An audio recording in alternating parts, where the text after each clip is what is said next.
Ladies and gentlemen, welcome to Creating Value for Unscripted Content. If you could kindly take your seats. I'm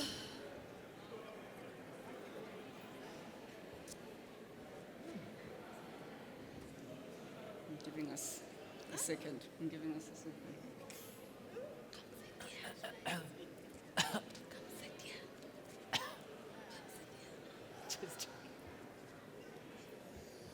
Ladies and gentlemen, I am Sibusisiwe Kukumanqele, and I have the honor of moderating this panel on creating value for unscripted content.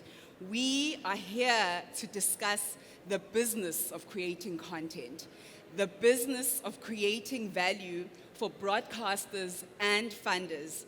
We want producers to talk to and not talk at their funders and broadcasters.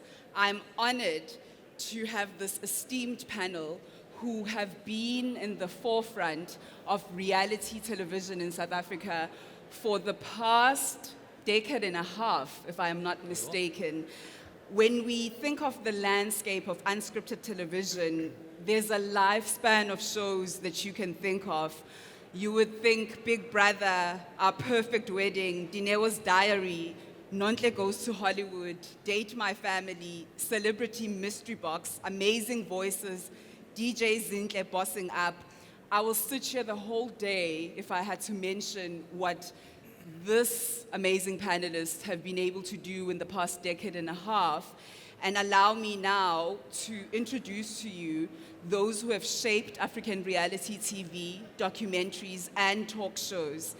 The panelists have made a business in creating unscripted content to the African market and found a gap. And what we are here to discuss is how do we move this forward and how do we see the value in what unscripted content is bringing to Africa and beyond. Firstly, I'd like to introduce Pat Tassera, is affectionately known as Pat by her peers. She's the head of productions and senior producer from Brightfire Pictures. The past decade and a half is more of Pat's work experience that she can tell us more about what it is to create this amazing value in Africa. And secondly, I have a well-rounded media leader with extensive experience as a commissioner and an exceptional showrunner at Brightfire Pictures, Vuyo Sokupe Sowa, and a renowned TV and film producer and director, Teddy Gilbert, having worked at Mnet for 9 years with an impressionable list of reality TV shows under his belt and creative producing award-winning telenovela House of Zwide. Teddy is the CEO of the very well-known Dope Zulu Boy Productions. And joining us as well is a tycoon in media and sales, the CEO of Brandsphere Media, Piwe Motsecha. She's a seasoned black female executive. Thank you. And her influence reaches and includes an extensive network with top-tier content producers, including Fremantle, HBO, Endemol Shine, and major broadcasters such as SABC, MultiChoice Group, BBC Network, NBC Universal. We are honored to hear what you have to share with us. And last, but definitely not least, is Brandon Gabriel, a seasoned global media executive with 16 years of broadcast and media production experience across Africa, the USA, and Europe. Brandon is currently consulting for the Africa Channel, having worked at Prime Video South Africa. He is a guru in unscripted development.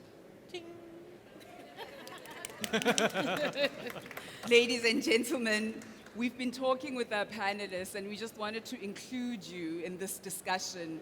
More than anything, it's informal, but it's to just really get to the gist of how do we make value, and not just make value, but find value and discuss the value that unscripted content brings into Africa.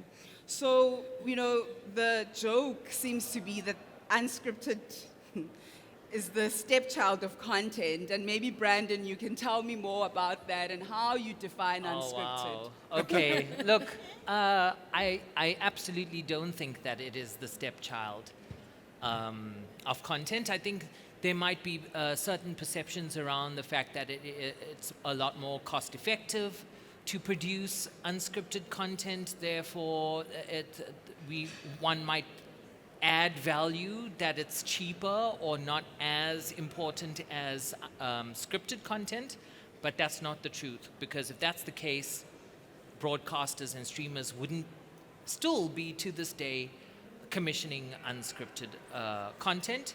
And in addition to that, it's a known fact that unscripted content is proven to draw in new audiences, and that's because it's edgy. It's meant to be edgy and talkable, and people are supposed to be talking about the craziest thing that just happened. It goes viral much quicker than scripted content would, and because it is edgier and has a faster pace to it, it also requires a lower investment for a new consumer to start binge watching it and being attracted to it on a platform.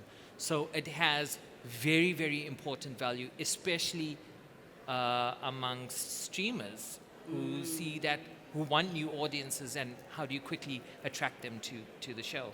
It's with unscripted. Definitely. And what you're saying here takes me to our very first question of discussing the current landscape of the African unscripted content. What are you seeing as trends, and how do you compare those to the global market, and what parts of it are making it uniquely African? I'll pass that over to anybody. I'll start with Teddy. Okay, cool. I think, reality TV, talk shows, documentaries, right? These are all kind of content, like Brendan said, it's got an edgier pace, and I think right now, with content, it's ever changing, audience is ever changing, and reality TV, to Brendan's point, is really a big part of that conversation. So how people are consuming, content right now is like ever changing. So I think for reality and for documentary and for talk shows, right, we are now in a space where, the content is so unique and so different. It really draws a really great audience at the same time. So I think reality and where we are content right now is a very exciting place to be. Yeah. That's I'd like really to add good. something to that. Yeah. I think with streamers definitely being very active in the space, a big trend is for content to be unscripted, to be a lot edgier than it generally was. So, especially from an Africa channel perspective, or Demand Africa, which is our streaming platform, we're looking for things that are going to cut out of the clutter that we generally would expect, the POV that you would generally see coming out of Africa, especially since we export African content out of the continent to global audiences. Definitely, a traveling show isn't just a traveling show. Yeah. It always has to go to the next level, and that's because linear schedules aren't dictating what people watch today. I, as a viewer, dictate that. I'm the one with the remote control in my hand. So how do we cut through the clutter? Obviously, bigger content, concepts, and crazy edginess, I suppose. I think also what I see is a trend, which is just not only in Africa, I think globally in terms of unscripted. Character is very important, like character-driven anything.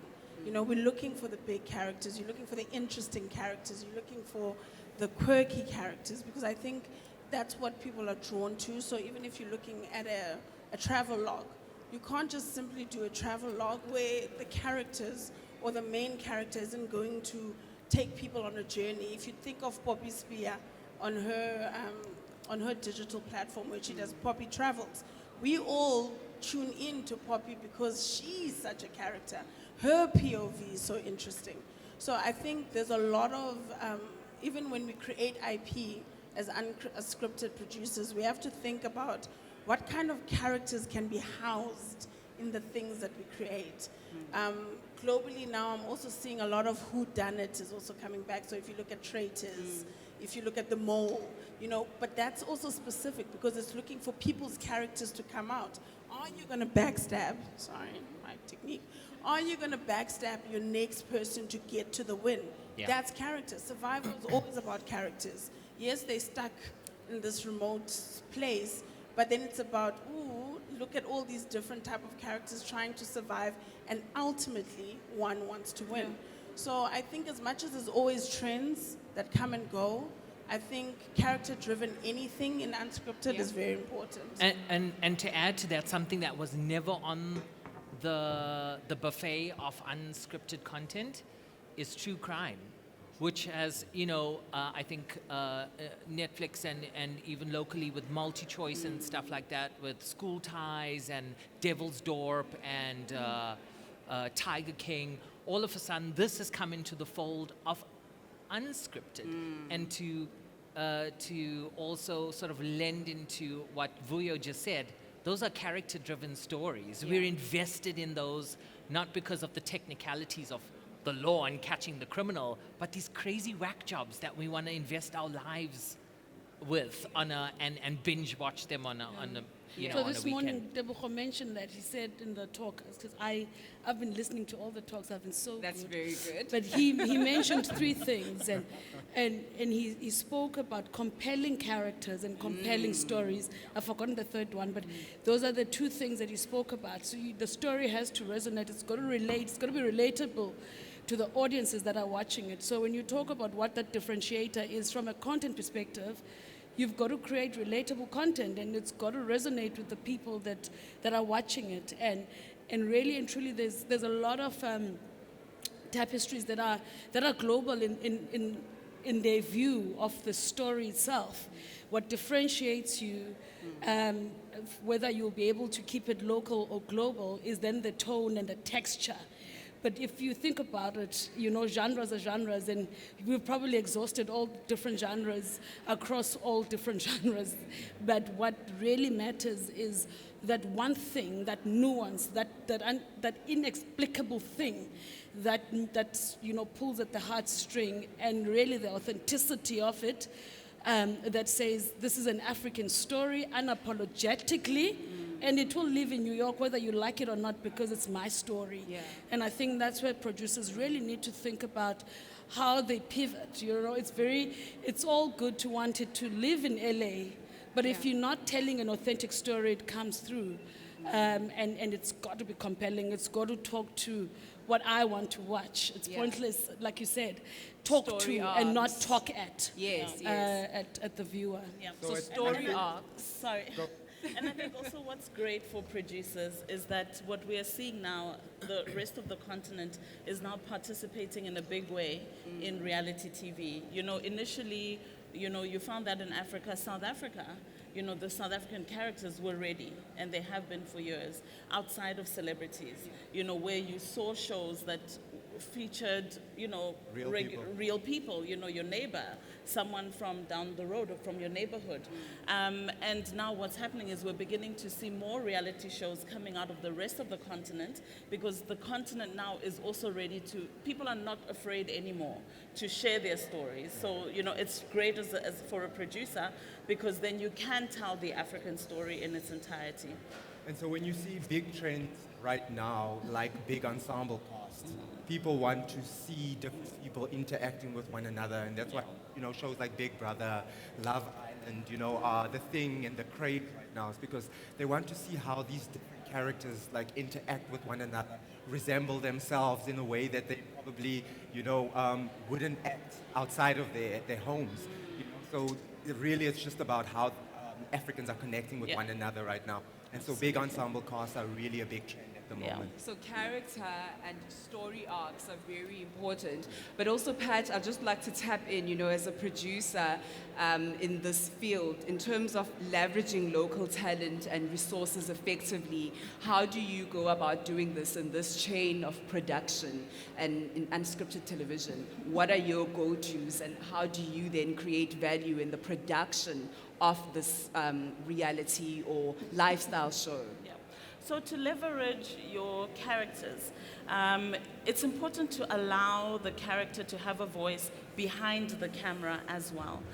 On celebrity-driven reality shows, it could work to make the celebrity part of your production, make them an exec producer, where they can be involved in decision making. And this also helps you move away from you as a producer having to create a world or a story for a character that actually isn't true to their life, and then they must just show up and perform.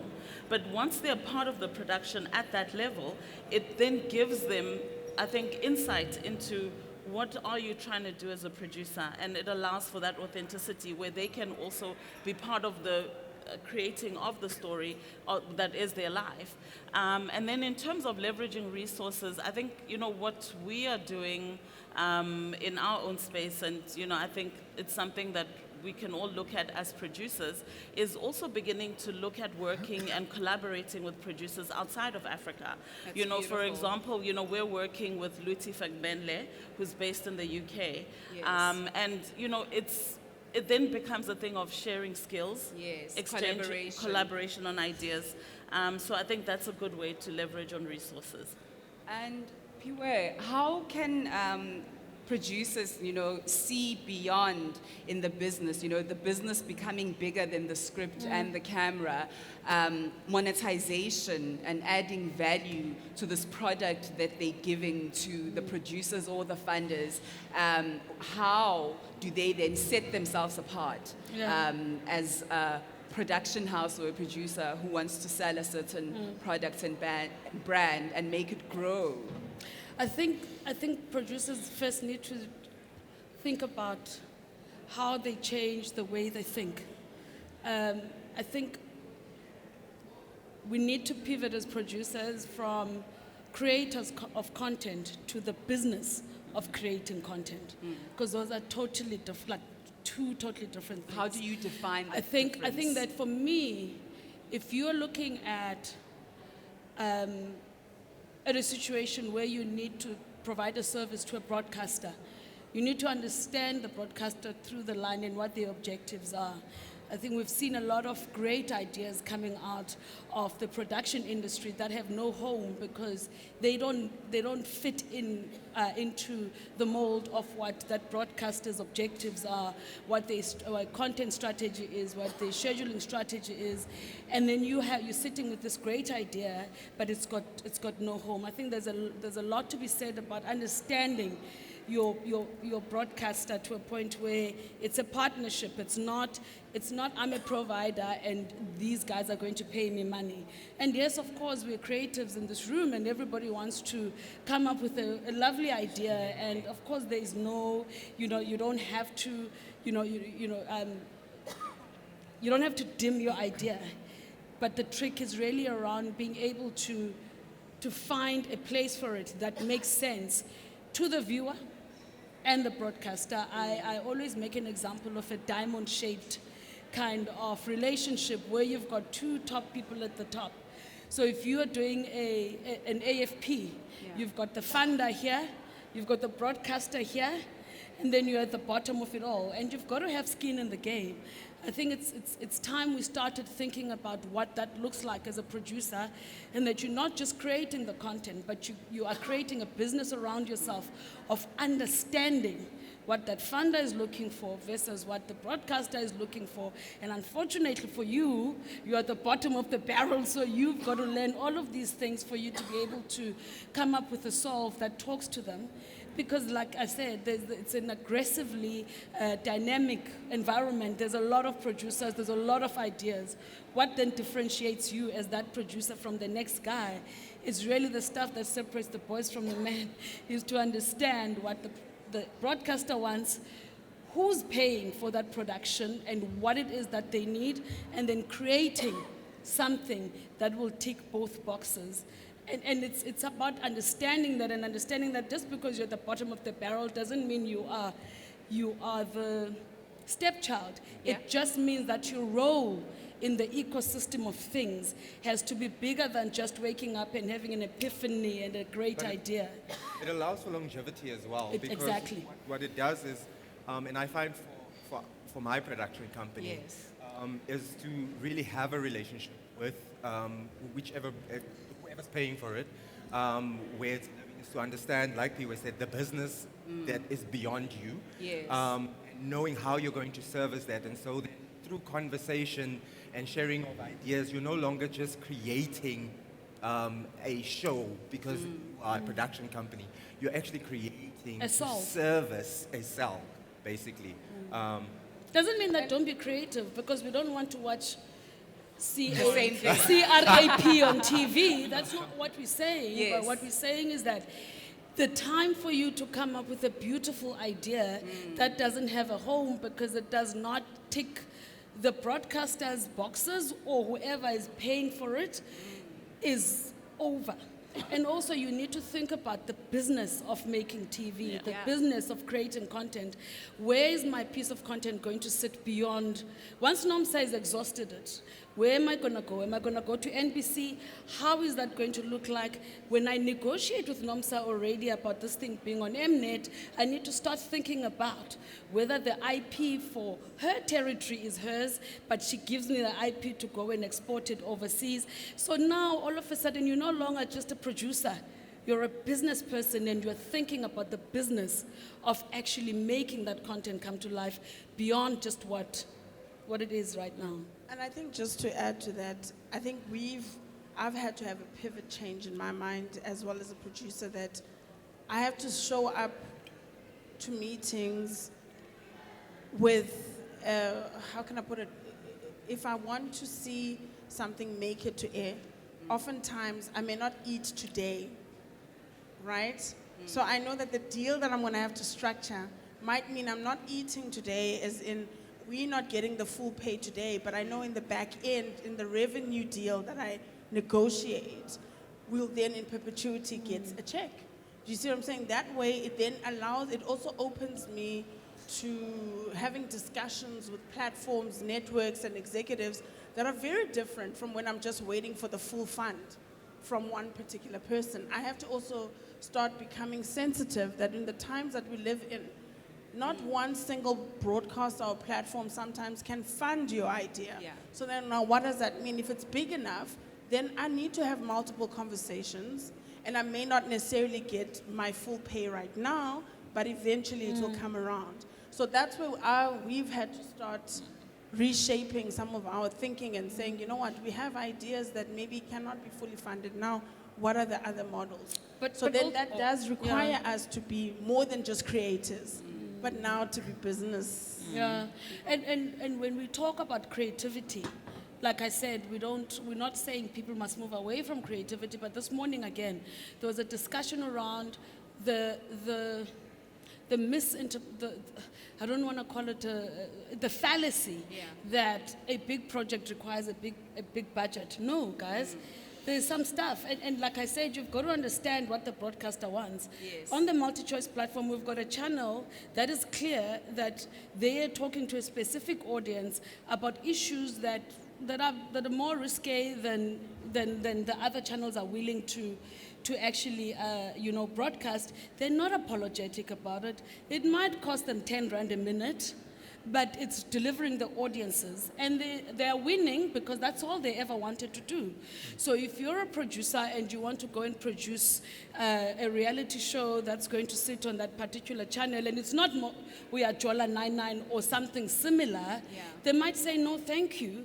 But it's not because it's cheap and nasty, it's because they were created intentionally to Yeah. deliver that kind of content for a specific segment in the audience continuum. So it doesn't mean just because it's not glossy, it's not great. Yeah. And I think that's the one thing. And the business of creating content is about innovating your thinking. This morning in another talk, there was a lot of talk about I love we how don't many want talks another you polygamy created. show, which is true, because how many polygamy shows can you watch? Yeah. So whilst you're sitting there and thinking, okay, because this show has worked for this broadcaster, let me do something similar, they're saying, no, we want something different.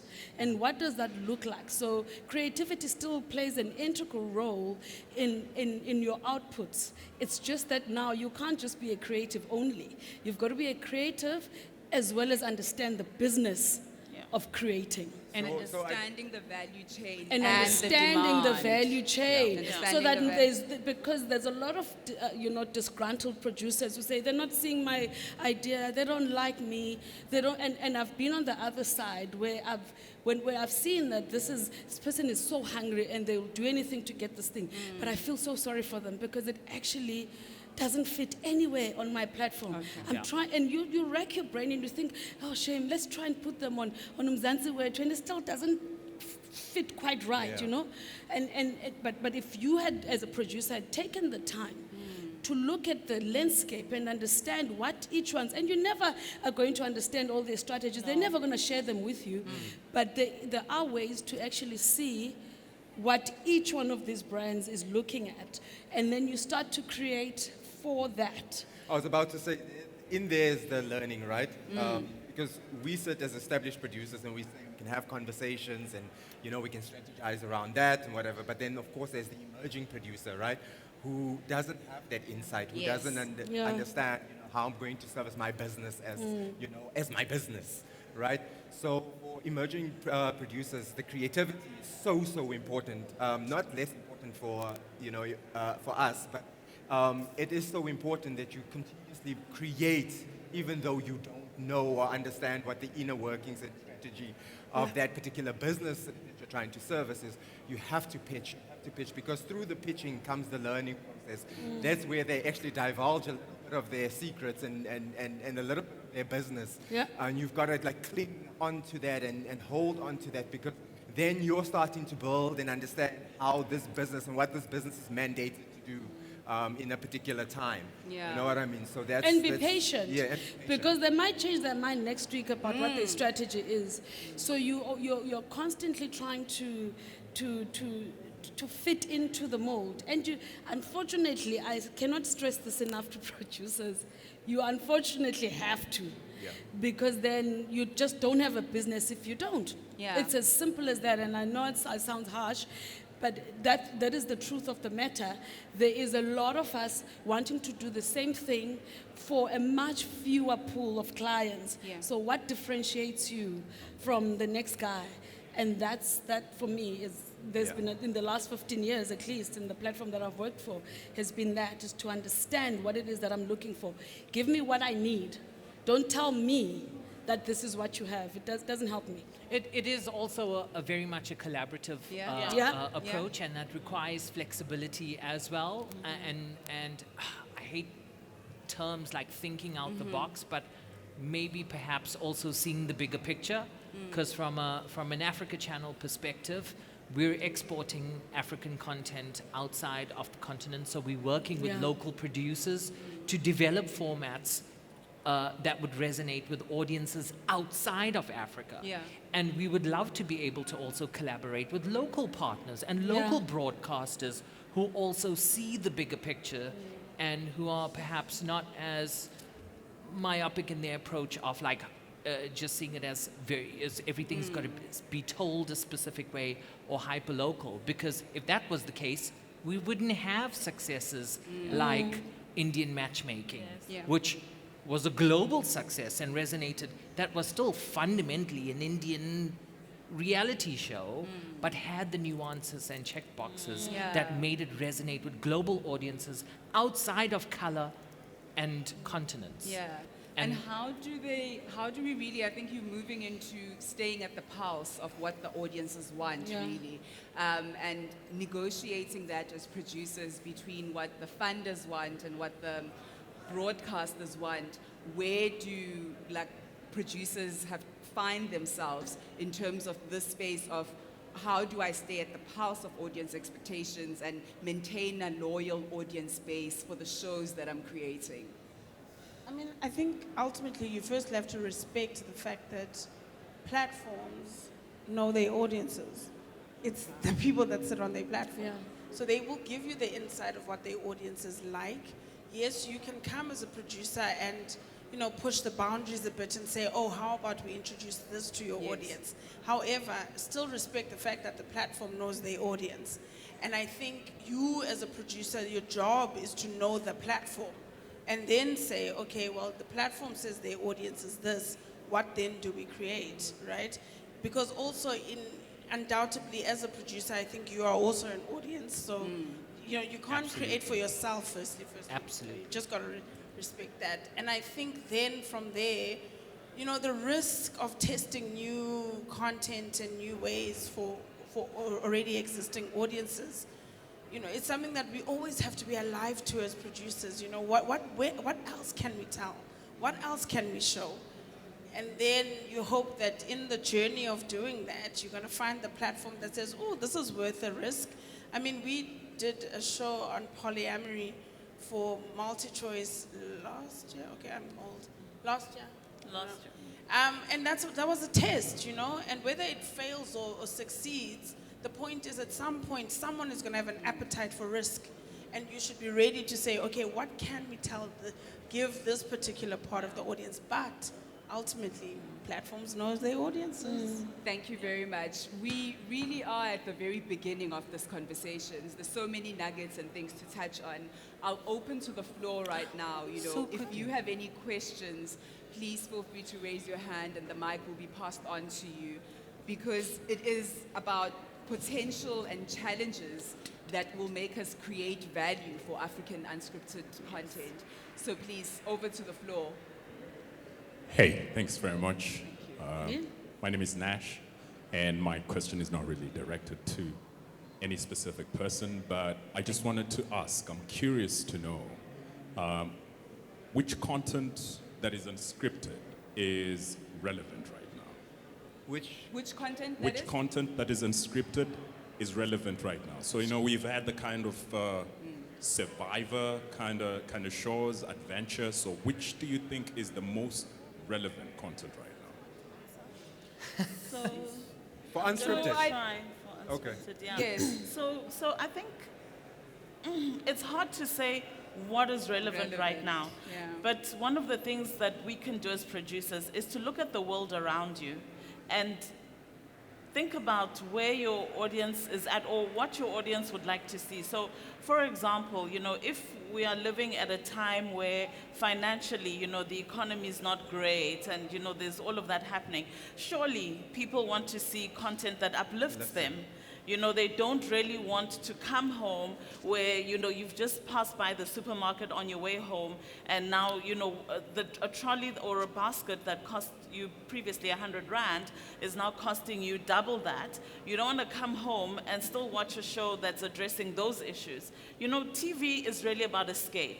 So I think what is relevant is what is it that allows people who are watching television to escape from their reality.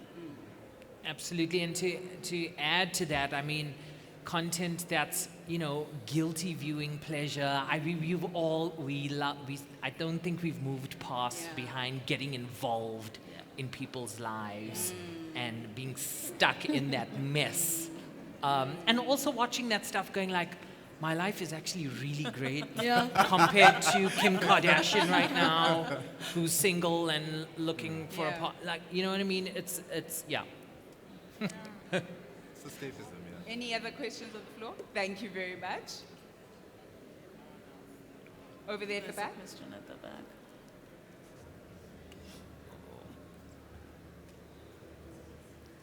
Hi. Sorry, I might have came in late, so I might have missed this. But what's the best way to pitch a show, unscripted content, is it getting a production company route and pitching it to them so they can pitch it to channel, or is it pitching directly to channel? Which one is the safest and which one is the most effective, if I could say? Because I'm stuck in between two, where there's a production company I can pitch to. That way they can help me to then get the leverage from channel. Otherwise, if I pitch directly to channel, then I feel like my chances are way lower. So based on your experience, maybe which one did you guys take and how was it for you? Can I ask you a question? Yeah. What do you think your chances of pitching directly to the channel, of pitching your idea directly to the channel are lower? Because I feel like there's way more to deal, like they have way more to look at as opposed to, actually no, I feel like if the production company already is there, say for instance they've just done Real Housewives, channel already has a relationship with the production company. If I come as Tebo, I'm Tebo. Who's Tebo? He hasn't done anything, he doesn't have anything to show for it. So that's why I feel like the chances are lower. Yeah. Amongst, besides the channel just having a large pool to look at. I think you kind of have to also look at it as a business. Yes. And remember, if a business is going to take a risk on an idea, they're going to want to mitigate that risk, right? So I think that's just from my experience pitching to broadcasters. As a producer with credits, they're obviously going to take you seriously because you're coming with skin in the game and experience and the credits. So you could try independently, but it would always be nice to partner with. I don't know. So for me, I don't agree, Brandon. I'm I have a weird with difference, yeah. with this one purely Okay. because I think there's just so much that you've got to first get right, right? Because you've got an idea, and I say it, and I answer this with caution because we also sit in a space where we're continuously developing content. So when a person, and I always tell people this, no idea is original. Best believe when you come into the office saying, Absolutely. today, guys, Yes. I thought, Yes. what if? Yeah. I always tell myself there's someone else in Cape Town, Pretoria, LA thinking of the exact same thing, but just maybe like with a different POV. But it's actually because it's the zeitgeist. We are all living in it, right? So now when you come and you say to me, here's my idea, and I have this situation where I'm like, oh gosh, we have a similar thing in our development pool. Already now, whose idea is it? So that's why I say I'm at pains and I don't know how to answer you because I get it. Going with a credible producer who's already got a track record is going to be helpful to you, but sometimes, we also have to protect like ourselves from how. Agreed. Where's the idea beginning and where's your idea in? You know what I mean? I mean, But also going straight to channel. You at some point you've just got to do it because if you believe in your idea, submit in the portal. You've got to sign the waivers. Yeah. Because Yeah. no idea is unique, guys. Yeah. Yes, there's somebody at channel who is thinking the exact same thing as you, but your perspective and your POV of how you're going to execute it is what makes it different. Yeah. An idea is an idea is an idea. Teddy. Teddy, I yeah. want to add on to what your question was to him. And then I also want to add on to what you're saying, because I have a little bit of a disagreement with you there, Fuyo. And I know we don't often Okay, disagree, yes. but Dang. I think just to get to why Piwe was asking you, I don't know if this was where she was trying to land, right? You have to, there's a portal for all these broadcasters, right? I think for me as a producer who I know so many young, aspiring producers want to work with me, I'm always getting DMs and data. I'm like, please take it to the portal. I'm always like, I feel like I'm working for Mnet's submission portal because I'm always like, just go there. You know what I mean?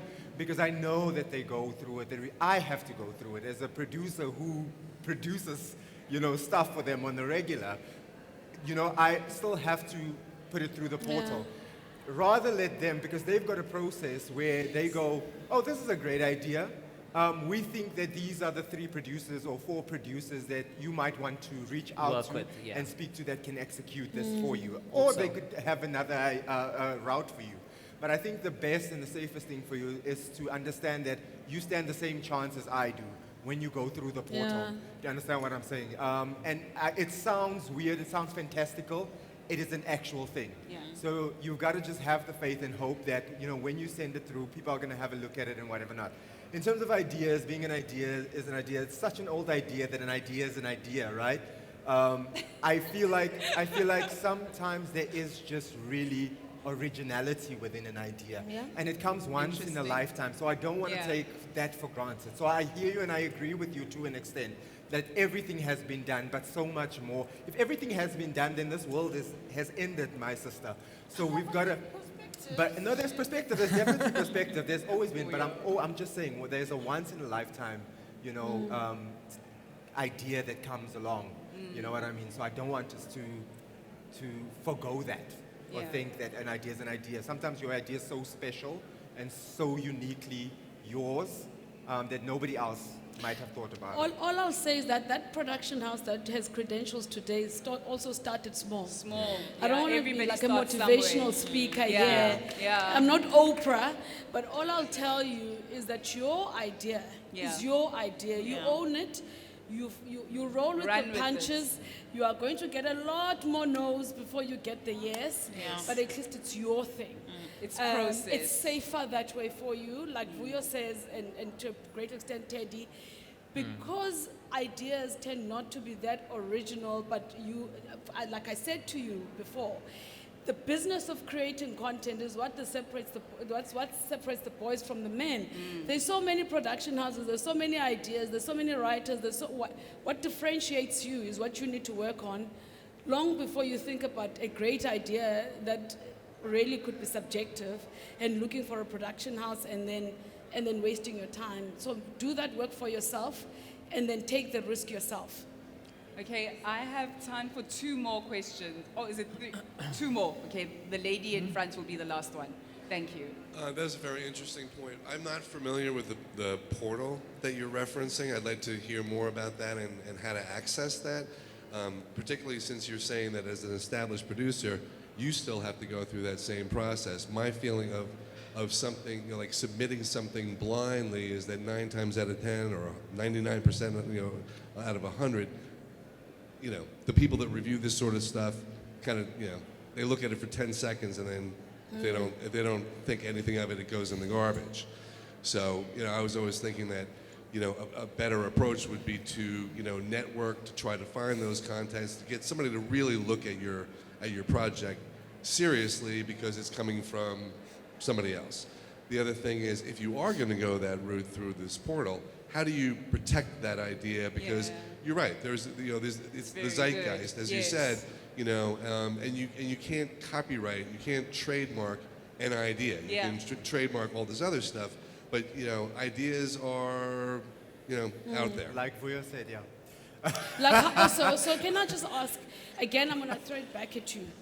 So if you are this great producer and you go to see Lala at SABC and you have this great idea and she gives you 2 hours of her time and you haven't gone through the portal and you present it, how do you protect that? Same thing. Absolutely the same thing. Unfortunately, it's just the nature of the industry that we're in. It is what it is. These ideas come in every day into the SABC, ETV, Mnet. It is what it is. Unfortunately, I'm quite a Yeah. straightforward It's again just a risk person. again. It's the risk that you The take. onus is on you. Yeah. You can put it through the portal. You can build a relationship, and I can tell you, I can guarantee you, when you build that relationship and you have a conversation about your project, you're going to have to go back to the portal in any case, because the portal is one way of safeguarding and kind of confirming when your idea went into that space. So when That's the true. time comes and you go, but wait a minute, that's my show, that's my idea. They are able to then go, listen, at this point in time, this was submitted, yours was We submitted already here. had 5 You know other what I mean? ideas So, similar to yours. you understand what I'm saying? You've got the onus, the risk is on you, but they're also trying to safeguard you through the submission portal. Thank you very much. Our last question. Oh, So the portal, to answer your question, a portal, like if you go to the africachannel.com, there's a submission. section for you to submit your IP. That is the portal. Yeah. So you just click on the link and then you MultiChoice has attach a similar link yeah. as well, Yeah. where you just go in and that portal is there. Yeah. And I think most broadcasters just have that. Yeah. Submission page. Hello. Okay. Hi. My name is Nolutando. I've been trying for years to get a documentary done, but the reason why I haven't done it is because of the same thing. Like it's an idea, that's an idea, that's an idea, that's an idea. that And can't I've- be the thing. And that I've had stops to you. like go back and forth with myself even before other people. I don't mind pitching. I've pitched it to the SABC. They kind of did like it, but your conversation now, I was like, wow, I wish I had this conversation in 2021. Then I would have researched more and figured out what the channel wanted instead of what I wanted to give the channel. So good. Absolutely. Yeah, so thank you for that. Today I'm going back to revision. But also in this, because documentaries are unscripted content, right? Yes, yes, Yes. But is there a space for that right now? Because the market, the consuming of content right now is so, I feel like, okay, I'm gonna be boring. I literally asked my 15-year-old, if I show you a documentary about African history, South African history, will you watch it? She was like, yeah, if it's 1 minute, yeah. And then I was like, oh, okay, so this is another challenge in this unscripted content creation. I have to find something that's suitable for all the audiences I want to reach. I have to be TikTok, I have to be any channel, SABC, Mnet, Netflix, Amazon, if it's still here. But then when you submit, is there someone that gives you feedback? That's my question. Is there someone that gives you feedback on where you went wrong? No. You need to ask the broadcasters Yes. that, Yeah. honey. I don't know. I mean, Yes, yes. So at the end, we are surrounded by amazing broadcasters. If you look around, you will find them and you'll have the conversation. I'm giving the one last question. Is it really there? Okay, thank you. Hi, folks. I'm really enjoying this conversation because you mentioned talk shows. And just to respond to you, the 1 minute thing is a lie. And I'll tell you why. And we have this conversation all the time with broadcasters about young people's attention span. If it's good content, and I discovered this by mistake with Absolutely. producing a talk show, which we just knew, we just wanted to go online. If people are captivated by a story, I give them 3 parts that are 1 hour each. So it's not true. yeah. Also be careful who you're getting advice from. Because if your consumer can't afford their own TV, they're going to tell you about 1 minute because they watch TikTok. Yeah. But TikTok extended it to 10 minutes. Why? Because we all sit for that story time. Yes. How long was that story time of that guy? Oh, who did I marry? Who Yeah. the F did I marry? That was what? Almost 2 hours of watching. And we all tuned in. But the question I had for all of you, I find the challenge in the talk show genre is almost like we slowly are evolving into is it a podcast, is it a talk show? Which for me, it was a podcast, but lived as a talk show, and it still is an anomaly because we just started shooting it in my house. I called friends who had gear to say, I miss that old school conversation thing, but I don't want celebrities. I just want the average Joe telling, it must be about the story and the characters again. And somehow it became a daily. Now we're at a point when I don't know which genres. You mentioned sexy and edginess. My genre is not sexy and edgy. It's heavy, it's difficult. So my question's around, how are you finding ways to get funding into your space? The broadcasters are not in the same position they were before. I won't name any names. But it does mean now as producers, we need to be a bit more clever about how is your content monetizable. Yes. But if I'm having somebody sitting and talking to me about having been gang raped by 5 men, not everybody's trying to jump onto that. And you want to be smart. I can't put a Coke cup there because now it looks like people might be lying because the content is sponsored. So how are you finding the Yeah. middle ground in these various genres and me understanding Documentary, I think, is beautiful. To the young lady who asked earlier about documentary. If you look what Netflix, for example, or Showmax is doing, the storytelling that they do in the post, documentaries, watch the worst ex ever. That's documentary. It's not boring. So how do we resolve the funding, matching it to what you're doing? Because it's not always feasible. Yeah. I don't want Kleenex just to be there because people are crying. But you also don't want to think guests are being paid or, for truth. So how do you find that balance? So you need to be creative. You need to think differently, guys. The problem is that we want to box ourselves into, it's a story about rape and therefore it's Kleenex, right?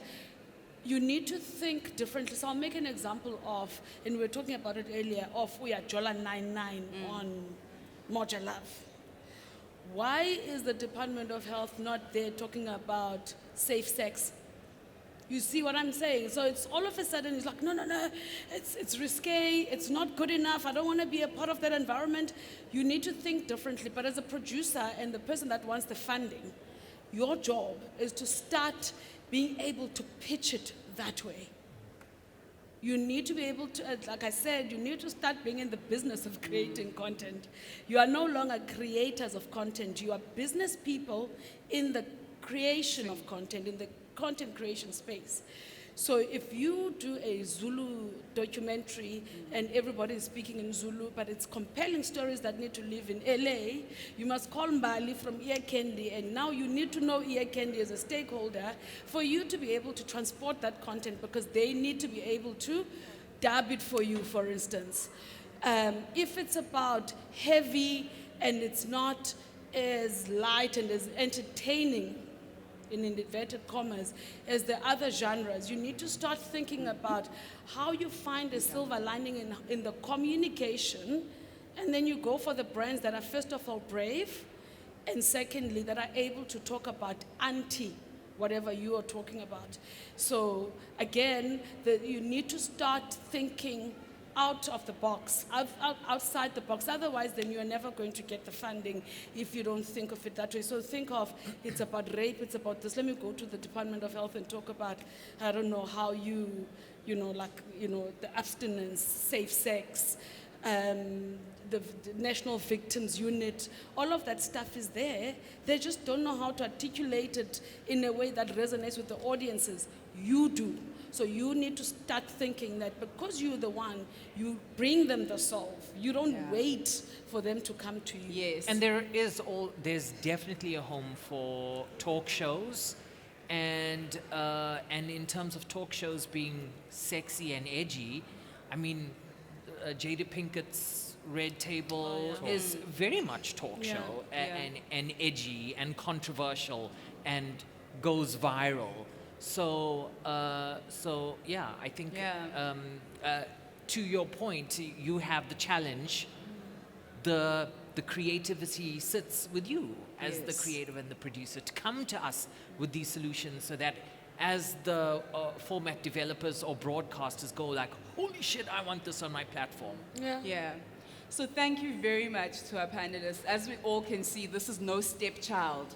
There's so much value in unscripted television. This is a beginning of a conversation, because there's so much that we can all talk about. Feel free to speak to our panelists as we all mingle outside. But thank you so much to our panelists for sharing their insights, and thank you for joining us also. Thank you. Thank you.